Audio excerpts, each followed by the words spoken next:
We might have differing opinions on this, and that's perfectly fine. But for me, if you can make it into Priff, if you can complete Song of the Elves and kill Saren, that, my friend, marks the journey where you are beginning to leave mid-game and enter the end game. Before I was able to do Song of the Elves, though, I was a little upset. I was like, Jagex, how can you lock this town behind a freaking Grandmaster quest? I get it, though. But I feel like Priff is still a little bit underrated for how great it is. One big tip, though, if you too want to come to a Prifddinas, I think I said that right. If you too want to come here to the wonderful elven city that is very framey for me because potato laptop, you're going to want to get one of these eternal teleport crystals, which you can thieve from the guards and NPCs around here at a rate of 1 in 1,024. Or you can kill them. Thieve them, kill them. The rate is 1,024. Charge it up with 100 crystal shards at the NPC here. And you, my friends, you too can have an infinite teleportation to Priff or Ledia. You can do either or. But Priff is where it's at, baby. Let's be honest.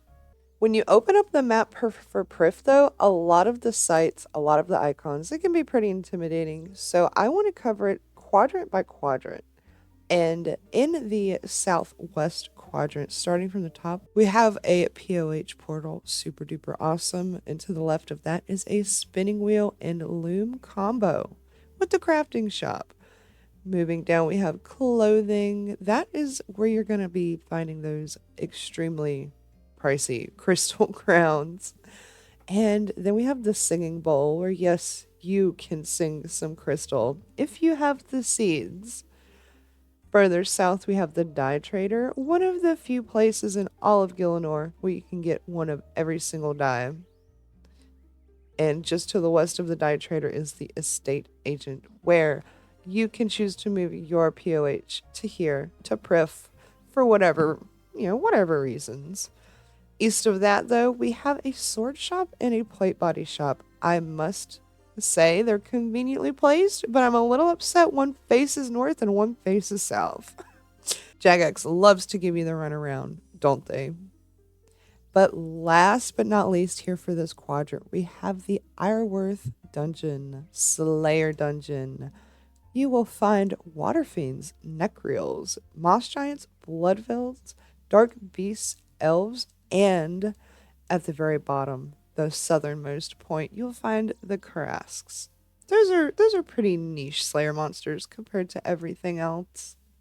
Moving north to the northwest quadrant, though, we find ourselves in what I call the Magic District. To the south, you will find a staff shop, which, again, they love to make you run, because if you go north just a little ways, there's a magic shop where you can buy cosmic runes.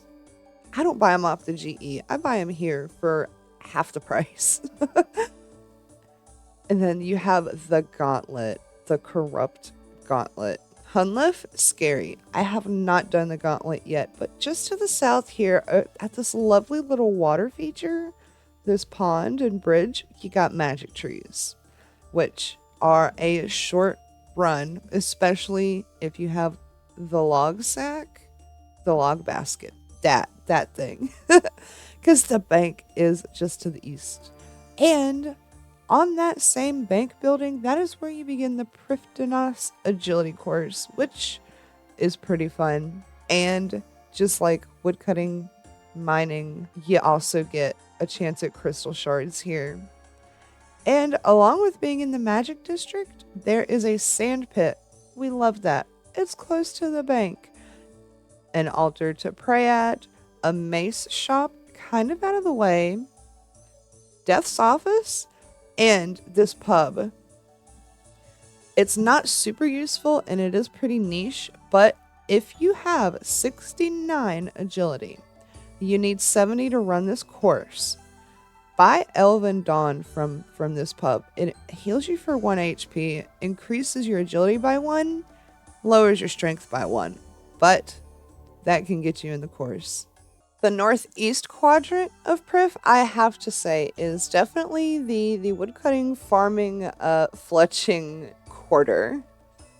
Just simply because, look at her, she's beautiful. Starting up at the top, we have mahogany and teak trees with the forestry shop, of course.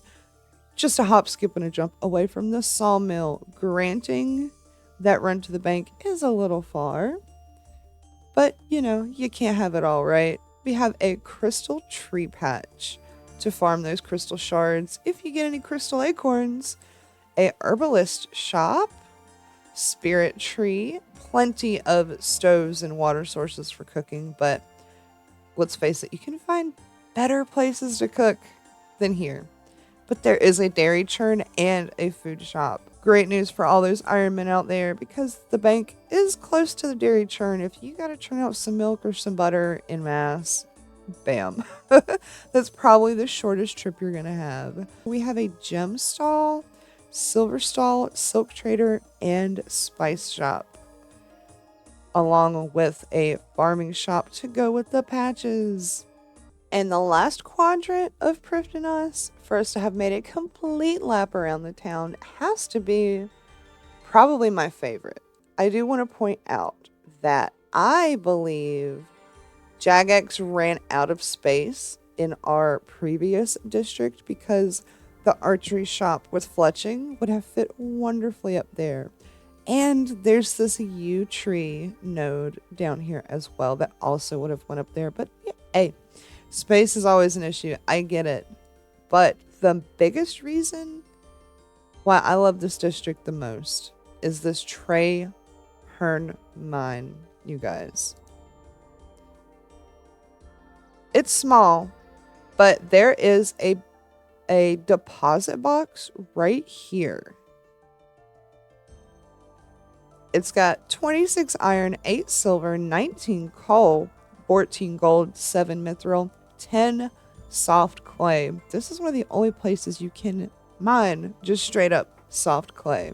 7 adamantite and 4 runite ore spawns. And that's major. There's one like right here. There's one here. There's one here. And one about right here. They're pretty spread out, but if you want the runite, this is the place. This is where you want to be. I'm not even kidding. There is a general store here. I mean, it's a general store. What can you say about it? Mining shop, another singing bowl, a furnace anvil combo right next door to the bank. It doesn't get much better than that. Oh, there's a second yew tree spawn up here blending in with all these other trees. That is super close to the bank. Holy cow. And then we have Zalcano. I personally have never done Zalcano. It is a skilling boss, but it's not quite like Tempe and Wintertod. But yeah, that's there too. But all in all, you guys, there's so many different ways for you to train your skills in here. The music is always bussin', and chances are, if you're here, you can more than likely get on a bunch of these total level worlds. If you go in the mine, hop on a total level world, you're not going to see any bots. It's actually really nice to do skilling activities away from the bots. I've been talking to real people lately. Can you believe it? I want to say thank you guys so much for tuning in though. I've fallen in love with Priff, especially since I've been in the mines. I have yearned for the mines. This is just but a small chunk of the runite ore that I've mined. It is extremely, extremely slow XP, don't get me wrong. But the money, dude. The freaking money. And then when I get low on coal, I'll just go do Motherlode Mine. Or sell bars and buy more coal. But this city, this elven beautiful city is huge. Last time I peeped in with you guys, I had a 600 mil bank value. Been doing a little bit of cooking, but mostly mining and selling the bars. We have a 646 mil GP bank value. But be sure to hit that subscribe button. I make silly little talking head videos like this, quest guides, money making guides, you name it. I'm gonna tip my hat into the ring on it. Because you know what? You never know what you're good at until you give it a try. And on that note, I will catch you guys in the next one. See ya! Well, we're just a sign, feeling so